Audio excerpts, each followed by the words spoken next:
Hello viewers, আসসালামু আলাইকুম। আশা করি সবাই অনেক ভালো আছেন বা ভালো আছো। আজকে এই ভিডিওটা মেইনলি আমার অ্যাডোরেবল জুনিয়রদের জন্য।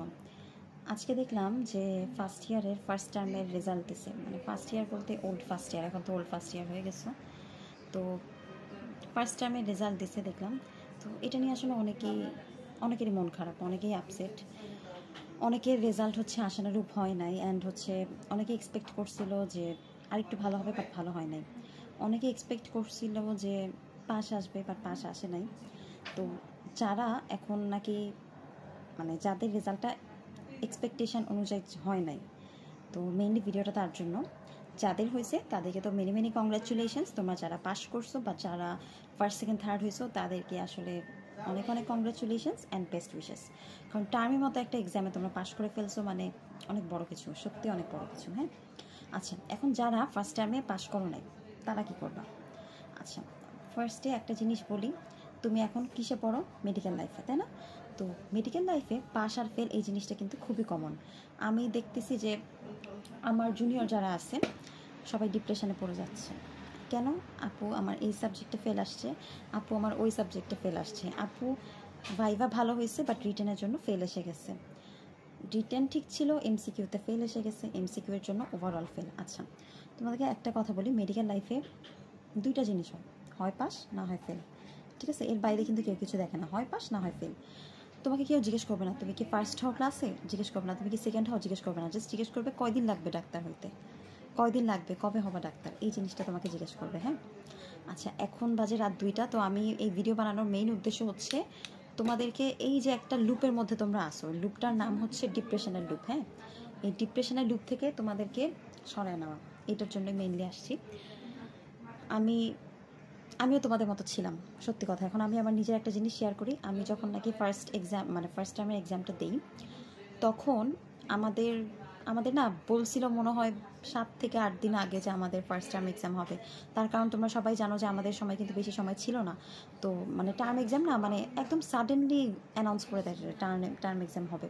তো আমরা জানতাম, আমরা বুঝি না। ইনফ্যাক্ট টার্মের আগে লিভ যেটা দেওয়া হয় 1 সপ্তাহের জন্য, তোমরা মনে হয় পাইছো 2 সপ্তাহের জন্য লিভ। আমাদেরকে লিভটা দেওয়া হয়েছিল 2 দিনের জন্য, যেহেতু টাইম ছিল না, সো লিভও দেওয়া পসিবল হয়নি। আচ্ছা, এখন ওই টার্মের মধ্যে না, মানে আমার কোনো আইডিয়া ছিল না যে টার্ম এক্সাম কেমন হয়, কিভাবে দিতে হয়, কেমনে কী করব, কোনো আইডিয়া ছিল না। লিটারেলি আমি জানতাম না। ইনফ্যাক্ট অ্যানাটমিতে কী কী থাকবে এ ব্যাপারে কোনো আইডিয়া ছিল না। ইনফ্যাক্ট হিস্টোলজি যে 2টা পার্ট থাকে, এটা কিন্তু আমি তোমাদেরকে বারবার বলছি। প্রত্যেকটা পরীক্ষার আগে অ্যানাটমি এক্সাম কীভাবে দিবা, টার্ম এক্সাম কীভাবে দিবা, রিটেন এক্সাম কীভাবে দিবা, ভাইভা এক্সাম কীভাবে দিবা, প্রত্যেকটা কিন্তু আমি বলে দিয়েছিলাম যে হিস্টোলজি এরকম থাকে, আর এখান থেকে তোমার বোনসের কী কী পার্ট থাকবে, হার্ড পার্ট থাকবে, সফট পার্ট থাকবে, প্রত্যেকটা আমি বলে দিছি। বাট সত্যি বলতে আমি নিজে এই ব্যাপারে আমার একদম আইডিয়া ছিল না। হ্যাঁ, তো লাইব্রেরিতে গেছিলাম কোশ্চেন আনতে, কোশ্চেনগুলো দেখে আমার মাথা ঘুরে গেছে যে আচ্ছা এইগুলো সব কার কোশ্চেন। হয়তো বুঝলাম এগুলো হিস্টোলজি কোশ্চেন। সত্যি বলতে ফার্স্ট টার্মের আগে আমার অত পড়া হয় নাই। অত পড়া বলতে কি, আমার টার্মের প্রিপারেশনই ভালো ছিল না, যার কারণে আমার অ্যানাটমি এক্সামটা খুব বাজে হয়। আচ্ছা, তো ডেন্টাল অ্যানাটমির কথা যদি বলি, আমাকে ডেন্টাল অ্যানাটমি এক্সামে বসতে দেওয়া হয় 45 মিনিটস পরে। শুধু আমাকে না, আমার মতো আরও 4 জন ছিল। কেন আমাদেরকে 45 মিনিটস পরে বসতে দেওয়া হয়? কারণ আমরা ওই দিন অ্যাডমিট কার্ড আনি নাই। অ্যাডমিট কার্ড কি আমরা তুলি নাই? না, আমরা তুলছিলাম ঠিকই। তখন আমাদের সময় 2000 টাকা দিয়ে অ্যাডমিট কার্ড তুলতে হতো, মানে অফিস থেকে 2000 টাকা দাও, দিয়ে অ্যাডমিট কার্ড নাও, এই জিনিসটা হইতো। যাই হোক, আন্দোলনের পরে জিনিসটা চলে গেছে, এখন আর এটা নাই। তো আমাদের না অ্যাডমিট কার্ডটা তখন তুলতে হতো, বুঝছো, 2000 টাকা দিয়ে। তো আমরা মানে প্রত্যেকটা এক্সামের আগে দেখা যেত আমরা অ্যাডমিট কার্ড নিয়ে গেছি, কিন্তু ডেন্টাল অ্যানাটমি এক্সাম যেহেতু সেকেন্ড বা থার্ডে ছিল, তো এর আগে অ্যানাটমি রিটেন হয়েছে, অ্যানাটমি ভাইভা হয়েছে, তো কেউ চেক করে নাই এক্সাম। সো আমি ভাবছি অ্যাডমিট কার্ডটা চেক করতেছে না। ডেন্টাল অ্যানাটমিতে যেহেতু হিউজ পরিমাণ বই খাতা, লাইক আমার এতগুলো শিটস ছিল, এত অরব্যান্স ছিল, 10 কেটস ছিল, নিজের খাতা ছিল, অ্যান্ড হচ্ছে গাইড ছিল, অনেক কিছু ছিল। তো এই জন্য না আমি আমার অন্য একটা ব্যাগ নিয়ে যাই যেখানে আমার এতগুলো বই খাতা আটবে। আমার ব্যাগ দেখে ম্যামরাও বলতো যে এই ব্যাগের মধ্যে কী আছে, ব্যাগ এত ভারী কেন, ব্যাগ কি ইটা নাকি, কারণ ব্যাগের মধ্যে এত বই খাতা আনতাম।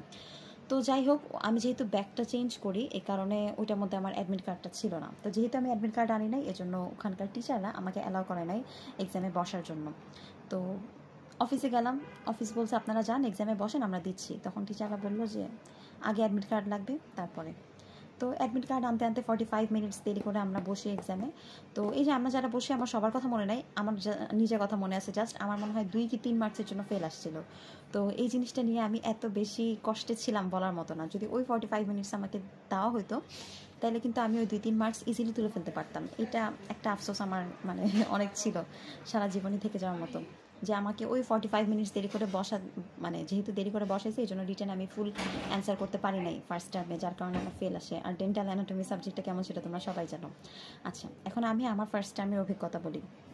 আমি যখন তোমাদের মতো ছিলাম, আমার ফার্স্ট টার্মে রেজাল্ট দেয়, তখন আমি দেখলাম যে আমার 5টা সাবজেক্ট, তো ফার্স্ট ইয়ারে 5টার মধ্যে 4টাতেই ফেল, 4টা সাবজেক্টেই ফেল ছিল, বুঝো, 4টাতেই ফেল। কোনটাতে ফেল ছিল না? এইচডিএমে।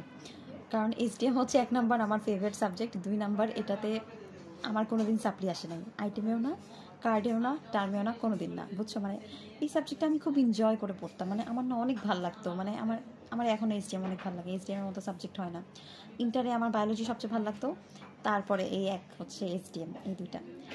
তো যাই হোক, ফার্স্ট টার্ম এক্সামটা আসলে আমার জন্য অনেক কষ্টের ছিল, বুঝতাম না কিছু, কেউ বুঝাইতো না, কেউ কিছু বলতো না, হার্ড পার্ট, সফট পার্ট, এই দাও সেই দাও, এক্সট্রা দাও, হ্যান দাও, ত্যান দাও, সব কিছু নিয়ে আমার একটা নতুন এক্সপিরিয়েন্স ছিল। হ্যাঁ, তো যখন আমি দেখছি যে আমি ফেল করে গেছি অ্যান্ড আমার ফ্রেন্ডরা পাস করে গেছে, তখন আমার কি করা উচিত বলো তো? ডিপ্রেশনে পড়া উচিত, কিন্তু না, আমি ডিপ্রেশনে পড়ি নাই।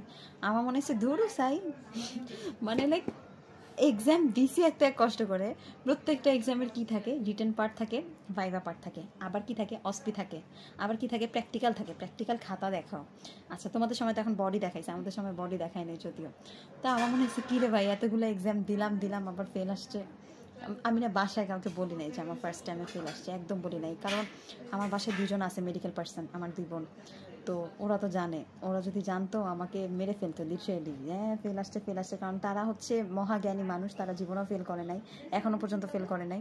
তা আমি যে তাদেরকে গিয়ে বলতাম যে আমার এরকম ফার্স্ট টাইমে ফেল আসছে, তাও 4টা সাবজেক্টে, বুঝো আমার কী অবস্থা। আরেকটা জিনিস তোমাদেরকে বলা হয় নাই, আমার যখন নাকি টার্ম এক্সাম ছিল তখন আমি বাসা পাল্টাচ্ছিলাম। হ্যাঁ, তো বাসা যেহেতু চেঞ্জ করতেছিলাম, এই জন্য অনেক সমস্যা হয়ে গেছে, অনেক বই খাতা ছিল, অনেক কিছু ছিল, আমার সব কিছু একবারে ব্যাগে করে ভরতে হয়েছে। অ্যান্ড ভাইভার দিন আমার মনে আছে, অ্যানাটমি ভাইভার দিন আমি হোস্টেলেই ছিলাম, একদিন পুরো হোস্টেলেই ছিলাম। কেন? কারণ আমার বোনস এক জায়গায় ছিল, আমার গাইড এক জায়গায় ছিল, টিচারের নোটস এক জায়গায় ছিল, এই জন্য হোস্টেলে এক রাত একটা ফ্রেন্ডের সাথে ছিলাম। পরে হোস্টেলে গিয়ে দেখলাম যে ও তো বিজি, ও তো ওর মতো পড়তেছে। তো আমি যেটা নিয়ে ভাবছিলাম যে গ্রুপ স্টাডি করবো বা হচ্ছে একসাথে পড়বো, ওই জিনিসটা না পসিবল হয় নাই। তো যাই হোক, এই ছিল আমার ফার্স্ট টাইমের অভিজ্ঞতা। এখন তোমরা বলতে পারো যে আচ্ছা, 4 সাবজেক্টে ফেল করছেন, আপনি এখনও কেমনে বেঁচে আছেন? আমি বেঁচে আছি, সসম্মানে ফার্স্ট ইয়ার পাশ করে গেছি না। এখন তো তোমরা দেখছো টিচাররা, যারা ফার্স্ট ইয়ার আছে তারা একটু হইলেও শুনবা, টিচারদের মুখে আমার নাম তো শুনছোই ডেফিনেটলি, সেটা ভালোভাবে হোক খারাপভাবে হোক, ফার্স্ট ইয়ারে সব টিচারই চিনতো। এখন কথা হচ্ছে যে আমি যদি ওই সময় ডিপ্রেশনে পড়ে যাইতাম, আজকে আমি এখানে থাকতাম না। আমি কিন্তু চিন্তা করতে পারতাম, আচ্ছা আমার তো ফেল আসছে, আশপাশ থেকে শুনলাম যে 10,000 টাকা করে নাকি দিতে হয়, নাইলে প্রফে বসাবে না। 2 নাম্বার শুনলাম এখন তো আন্দোলন হয়েছে, এখন তো এমনিও প্রফে বসাবে না। ফার্স্ট টার্মে ফেল মানে পুরা ফেল। আরে ভাই, এগুলো ভুয়া কথা, ভুলে যাও, এরকম কিচ্ছু না। তুমি জাস্ট একটা জিনিস মনে রাখবা, তুমি এখন মেডিকেলে পড়ো, 2টা জিনিস হবে, হয় পাস না হয় ফেল। তোমার কাছে 2টা অপশন আছে, একটা হচ্ছে তুমি ফেল করে ডিপ্রেশনে যাও, 2টা হচ্ছে তুমি ফেল করে আবার নিজেকে মোটিভেট করো। হ্যাঁ, নিজেকে না মোটিভেট নিজেরই করতে হয়, ঠিক আছে? আর কেউ তোমাকে করবে না।